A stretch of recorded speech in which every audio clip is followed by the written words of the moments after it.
Once upon a time, in a kingdom not so far away, there lived a boy named Salem.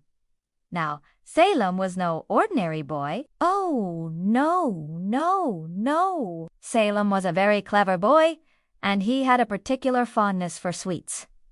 Not just any sweets, mind you, but all sweets. You know, the kind that make your day better just by looking at them. You see, Salem wasn't like other children. He believed that behind every candy shop and factory, there was a secret world where candies lived and moved and even talked. While other kids saw lollipops and chocolates, Salem saw fairies with wings made of spun sugar and gnomes stirring huge cauldrons of chocolate. One day, as Salem was walking through the town market, his eyes, they were scanning the ground for interesting pebbles and shells. You know, the usual stuff kids look for. And that's when he spotted something unusual, something that made him do a double take. It was an old chocolate box, the kind with a lid that flips open like a book, and it was lying right next to the wall as if it had been left behind by mistake. Now, most kids would have just walked past it, but not Salem. No, sir. He was too curious. He carefully lifted the box, his heart beating like a drum solo.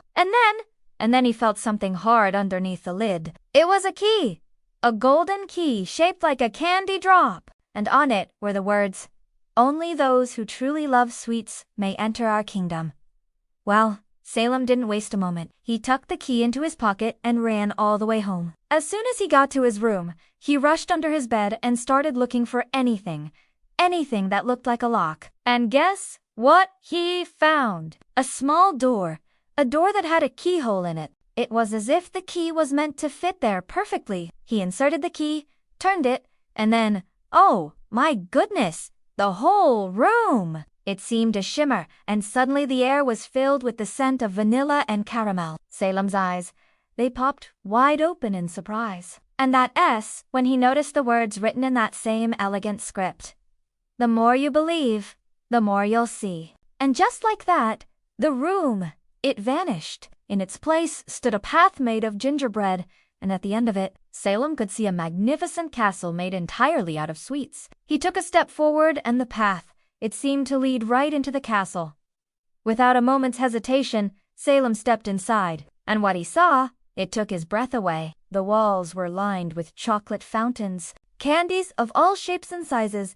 They were having a grand old time dancing and playing, and at the far end, sitting on a throne made of pure white chocolate, was a beautiful queen. Her dress sparkled like 1,000 stars, and her crown, well, that was a masterpiece made of spun sugar and gumdrops. "Welcome to the Candy Kingdom," she said, her voice as sweet as honey. "I am Queen Vanilla, and you, my dear Salem, are the hero we've been waiting for." Salem, he couldn't believe his ears. "Me? But how?"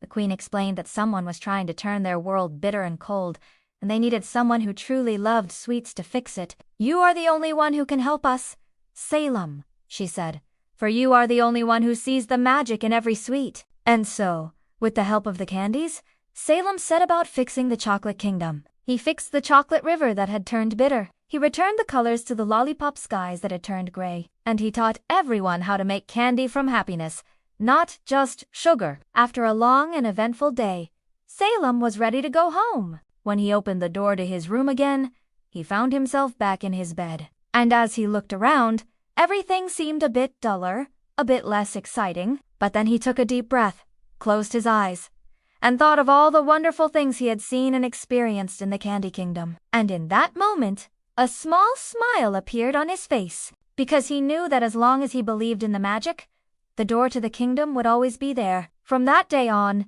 Salem never forgot the lessons he learned in the Candy Kingdom. And whenever he felt low or needed a reminder of the sweetness in life, he would close his eyes, remember the magic, and a smile would appear on his face. And that, dear friends, is the story of Salem, the boy who loved sweets, and the magic he found in the most unexpected of places. The end.